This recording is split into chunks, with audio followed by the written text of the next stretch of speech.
In this video I am talking about Sigma 65mm f2 DG/DN contemporary lens. This thing.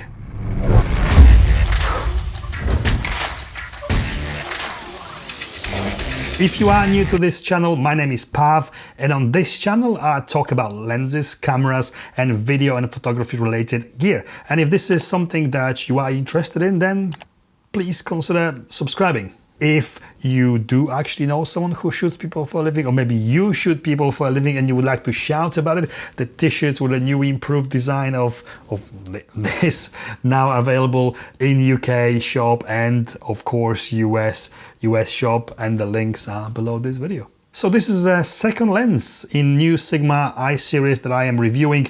The first one was 35mm f2, which I liked a lot. This is something else. I really love what Sigma is doing with these new lenses, and I'm really impressed with this beauty for several reasons.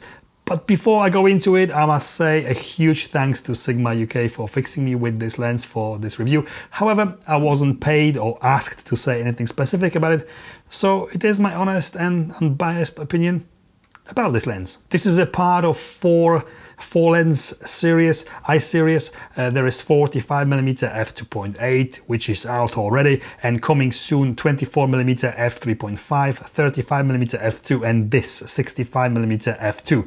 These are all contemporary lenses, and they all share the same design and to some degree specs as well, and come in Sony E mount as well as in L mount for Panasonic, Sigma and Leica cameras. So 65mm, I think it is a great focal length.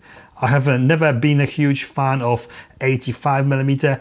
It's okay, one trick portrait pony in my opinion, but to me 85mm is just almost always too close. It puts me always too close. I know that a lot of you will disagree with me, but that's how I feel about 85s. The 65, although it might seem like an odd focal length, sits right in between 85mm and my favorite focal length, 50. This is a winning combination when you want that universal familiarity of 50mm and that extra portrait reach of 85.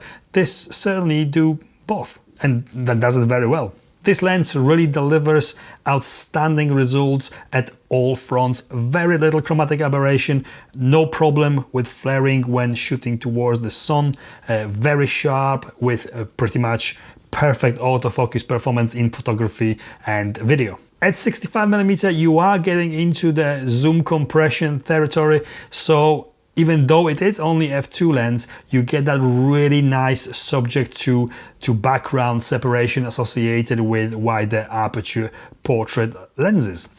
It creates really nice bokeh, slightly swirly like all the new DG/DN lenses, which adds more character to your shots.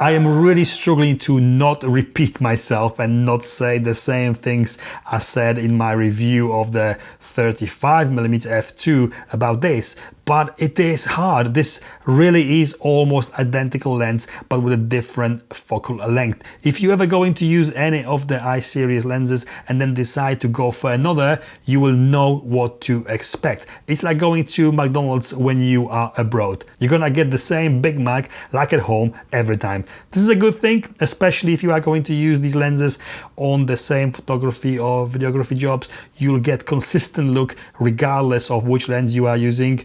The build is solid, all metal and hard plastic. The auto manual focus is the only switch on the lens, and there is a manual aperturing which is not declicked, and I series vintage look-alike and feel. The lens, as all others in the series, comes with this metal hood and the new designed magnetic lens cap.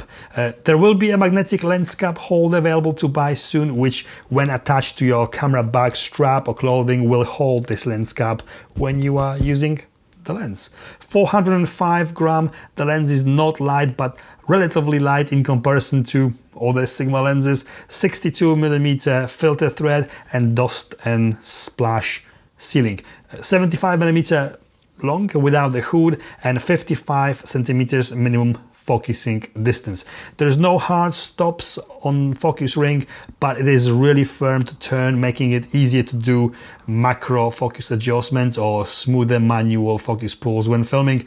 Small amount of focus breathing, not much, and all the focusing is done internally, so the lens doesn't extend at all. Just like the other lenses in I-series and the new 85mm DGD and art lens, there is visible bulging pincushion distortion on photos shot in RAW. Very easily fixable in edit, but if you shoot JPEG or video, this can be corrected by the camera by switching distortion compensation to auto in the camera settings. Priced at £649 here in UK or $699 in US, which makes it fairly pricey if you compare it to Zeiss 55mm f1.8 lens or even the Sigma 50mm f1.4 art or Sony 85mm f1.8 FE. But Zeiss lens has got no manual aperture ring and is all plastic, same with 85mm FE, and it is 85. Yeah. Great for some people, but certainly either of them are not as well made as this. And the Sigma 50mm is very old now and it is just huge and heavy in comparison. With its odd focal length, it really sits in its own autofocusing class. I wonder if Sigma have created 65mm focal length just to put it in its own class with no competition. Maybe.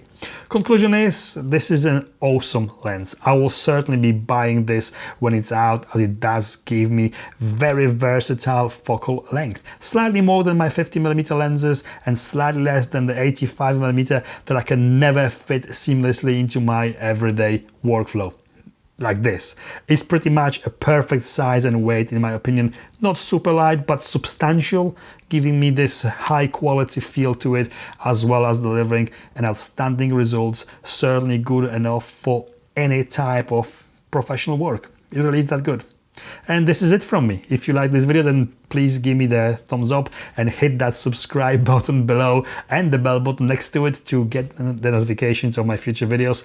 And thank you for watching, and I'll see you next time. Yes, that's it. I've been fiddling this lens during this recording so much that I stuck my fingers at both ends. Oh, it's so nice. Hey! This is what happens when you make two big gaps between the paragraphs in your auto cue. This. Watch it. Have you seen it?